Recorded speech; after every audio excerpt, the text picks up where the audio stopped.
मुरादाबाद में हुआ। एक किसान परिवार में मेरे फादर गांव के प्रधान हुआ करते थे। उनको पॉलिटिक्स का बहुत शौक था। शायद मैंने इतना राजनीति में इतना शौकीन आदमी अपनी जिंदगी में कोई देखा नहीं। मेरे फादर के वो अकेले थे, 100 बीघे जमीन की। तो मेरे दादाजी थोड़े से उनसे नाराज रहते थे, यार बेटा तू राजनीति में लगा रहता है। मतलब इतना शौक था उनको कि गेहूं अगर कटा हुआ खेत में पड़ा है, बारिश हो रही है, तो उनको गेहूं इकट्ठा करने की चिंता नहीं थी, उनको राजनीति में इंटरेस्ट था। आप एक लाइन से समझ सकते हैं, इतना इंटरेस्ट था। एक बार वो प्रधान के लिए जब चुनाव लड़े तो 4 वोट से हार गए। लखनऊ में स्टे ले आए, 10 दिन बाद 6 वोट से जीत के आ गए। इससे आप अनुमान लगा सकते हो आदमी को कितना इंटरेस्ट होगा। जो 4 वोट से हार गया हो और 10 दिन बाद 6 वोट से जीत के आ गया। अब वो मैं नहीं जानता वो कैसे क्या हुआ, मैं छोटा था। उस घर में मेरा जन्म हुआ। मेरे को अच्छी तरह याद है, मैं लगभग 6-6.5 साल का था। मेरे को स्कूल में जमा कराया गया। और उस समय बच्चे जमा ही होते थे, एडमिशन कहाँ होता। और मेरे फादर ने जाके, आजकल तो शायद कॉन्सेप्ट चेंज हो गया, वो 5 साल 4 साल 3 साल, अभी तो सुनते 2 साल में शायद प्ले स्कूल में डालते हैं ना। क्या नाम है उसका? प्ले, मतलब खेलने की जगह। तो घर में चुनाव लड़ता वो भाई, घर में क्या करता वो बच्चा? खेलता। घर में माता पिता के साथ खेलता और स्कूल में उन लोगों के साथ खेल रहा है जो उसके रिलेशन में नहीं। इसीलिए आजकल के बच्चों का आपसे इमोशनल अटैचमेंट कम होता जा रहा है, क्योंकि आप छोटे बच्चे को अपने से अलग कर देते हैं। मेरा ऐसा मानना है, बहुत छोटे बच्चे को स्कूल नहीं भेजना चाहिए। मेरा पोता जब 5 साल का हुआ तब मैंने उसका एडमिशन होने दिया। अभी वो 6 साल का हो गया, 1 साल से स्कूल जाता है। हालांकि उसके बाद माता पिता बड़े नाराज हुए मेरे से, बोले आप नहीं समझते, आपका जमाना अलग था, आपके जमाने में पढ़ाई नहीं चाहिए थी, आज बगैर पढ़ाई के काम नहीं चलता। तो मैंने उनको एक ही लाइन कही, बगैर पढ़ाई के काम चल रहा है कि नहीं?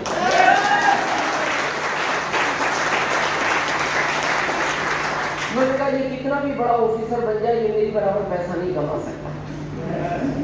उस घर में मेरा जन्म हुआ, 6 साल का लगभग मैं था, 6.25 साल के आसपास, एग्जैक्ट तो याद नहीं है मेरे को।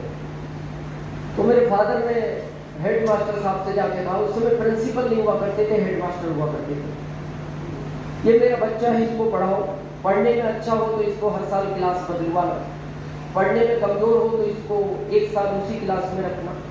और आखिरी लाइन उन्होंने बोली, मैं इस गांव का प्रधान हूँ। आप समझ, मतलब इनडायरेक्ट उनका कहने का अर्थ ये होगा कि ये स्कूल पढ़े या ना पढ़े, इस बच्चे का ख्याल रखना। और वो चले गए। उन हेड मास्टर साहब ने मेरे को 10वीं तक 18 साल पढ़ाया। शायद मेरे पिताजी की बात अच्छी लगी हो। एक दिन उन्होंने गांव में खबर भिजवाई, प्रधान जी को भेजना, यानी मेरे पिताजी को, और बुलाकर कहा, या तो आप इस बच्चे को इस स्कूल से ले जाओ या फिर ये स्कूल हम यहाँ से ले जाए। तो ये शायद मेरे पिताजी की इंसल्ट थी इनडायरेक्ट। उन्होंने कहा स्कूल ले जाने की तुम्हें आवश्यकता नहीं है, इस बच्चे को मैं ले जा रहा हूँ। और वहाँ मेरा पढ़ाई का कैरियर खत्म हो गया। और आपको पता है, आदमी जहाँ जन्म लेता है उसको वहाँ थोड़ा सा काम करने में शर्म महसूस होती है, किसी छोटे काम को। तो मेरी माँ ने मेरे से कहा, बेटा तू यहाँ तो काम नहीं कर पाएगा, तू शहर बदल ले या राज्य बदल ले। और मैं 1995 में एमपी चला गया।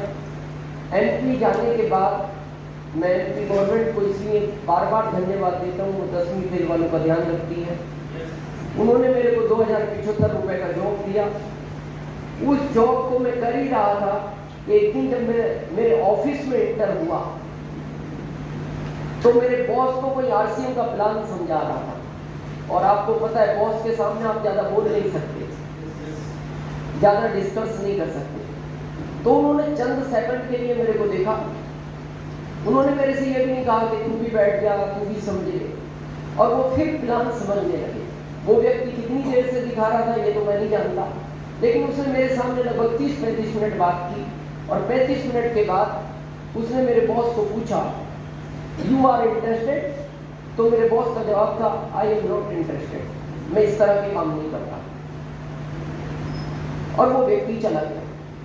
जाने के बाद मैंने मेरे बॉस को कहा, मैंने कहा सर काम तो मेरे को ठीक लगा, जाने जैसा कुछ नहीं है, प्रेजेंट नहीं है लेकिन फ्यूचर है, पर आपने उसको तुरंत मना कर दिया। बोले तू अपना काम कर। मैंने कहा सर मैं काम के लिए आया हूँ, मैं तो करूँगा, पर मैं आपसे पूछना चाहता हूँ क्योंकि पहले उसने क्या बात आपसे कही मैं नहीं जानता, पर मैं आपसे ये पूछना चाहता हूँ इस काम को कौन कौन लोग कर सकते हैं? आपने तो मना कर दिया लेकिन वो तो कर ही रहा था, कौन कर सकता है इसको? तो उनका जवाब सुना। उन्होंने मेरे को 6 जवाब दिए।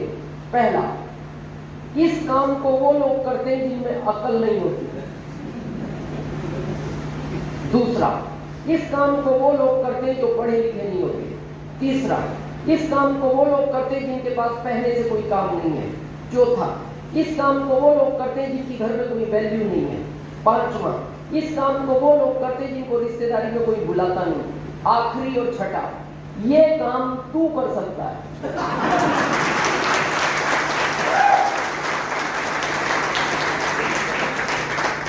आप शायद समझ गए। मैंने कहा हाँ सर मैं करूंगा। कब करोगे? मैंने कहा मैं आज ही करूंगा। आज ही क्यों? मैंने कहा मैं उसकी एक बात से ये तो समझा, पहले आओ पहले पाओ। और मैंने उसी दिन आरसीएम शुरू किया। लेकिन आश्चर्य इस बात का है कि 4 साल पहले मेरे बॉस भी ज्वाइन हुए। वही बॉस कब ज्वाइन हुए? 4 साल पहले। मेरे 17 साल के बाद मैं 26 जुलाई 2002 को ज्वाइन हुआ, लगभग 21 साल पहले। अभी जुलाई में मेरे को 21 साल पूरे होंगे। वो 4 साल पहले हुए हैं, 17 साल बाद। अभी रॉयल्टी अचीवर है, अगले साल रिटायर्ड हो रहे हैं। तो जब वो ज्वाइन हुए तो मैंने उनको पूछा, मैंने कहा सर इस काम को कौन लोग करते हैं?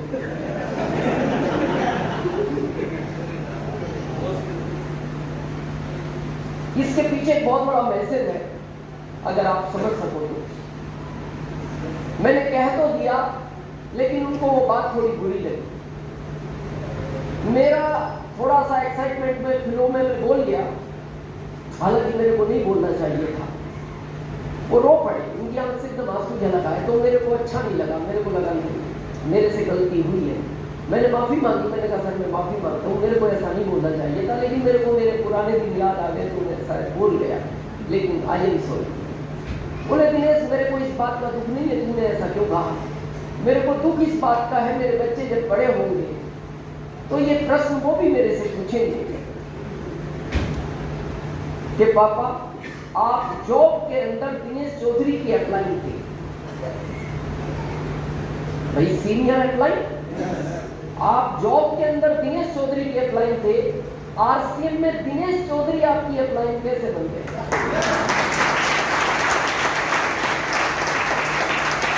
जो लोग अभी भी आरसीएम के प्रति सीरियस नहीं है, जो लोग आज भी इसको बहुत स्लो रूप में कर रहे हैं, जो लोग आज भी ये सोच रहे हैं मैं करूं या ना करूं, ये बहुत बड़े सोचने का विषय है।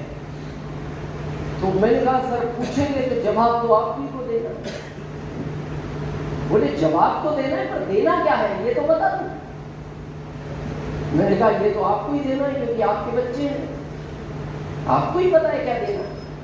मैं आपसे पूछना चाहता हूं इस सिचुएशन में अगर आप होते क्या जवाब दे सकते थे?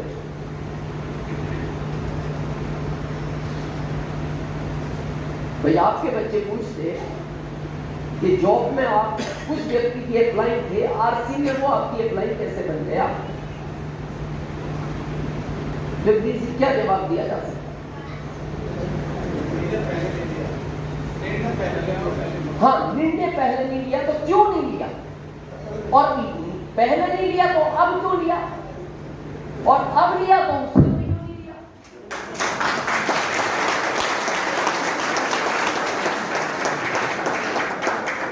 बात नहीं है ना? यस भाई, अब लिया तो उस समय क्यों नहीं लिया, और उस समय नहीं लिया तो अब क्यों लिया? प्रश्न तो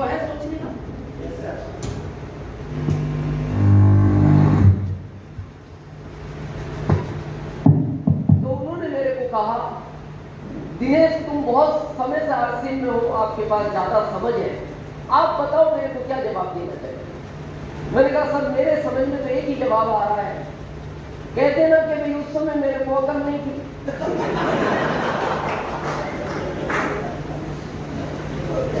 सिंपल जवाब है। तो बोले ये तो मैं कह दूंगा उस समय अकल नहीं थी, तो वो ये भी तो कह सकते हैं अब आ गई। और उस समय नहीं थी तो इतने साल सरकार से बिना अकल के पैसे लिए। जो लोग आज पहली बार आए उनसे मेरा निवेदन है, आ ही गए हो नंबर लगवा लेना। आ ही गए हो नंबर लगवा लेना। काम आप 1 महीने बाद शुरू करो, 1 साल बाद शुरू करो, 10 साल बाद शुरू करो, जब आपकी इच्छा हो जब करना, वो आपकी इच्छा है। आ ही गए हो नंबर लगवा लेना, क्योंकि नंबर का बहुत बड़ा लेन है इस बिजनेस में। आ जाओगे तो ये नंबर यहां लगेगा, कल यहां लगता है, परसों यहां लगता है, नरसों यहां लगता है, तरसों यहां लगता है, परसों बाद यहां लगता है, और यहां बहुत दर्द करता है, यहां बहुत दर्द करता है। इसमें ऐसा कोई नियम नहीं है 6 महीने घूम के आए और बीच में चिपक जाए। ऐसा नियम होता ये चिपक जाते ना, ऐसा कोई नहीं है। बहुत लोग मेरे से पूछते हैं नंबर का पता है कितना गेम है इसके अंदर। आज बहुत लोग मेरे से पूछते हैं दिनेश जी आप इस सिस्टम में इतने अमीर कैसे बन गए। मैंने कहा नंबर देखना किस टाइम का लगा हुआ है। जब कोई लगवाने को तैयार नहीं था उस टाइम हमने नंबर लगवाया। आ ही गए नंबर लगवा लेना।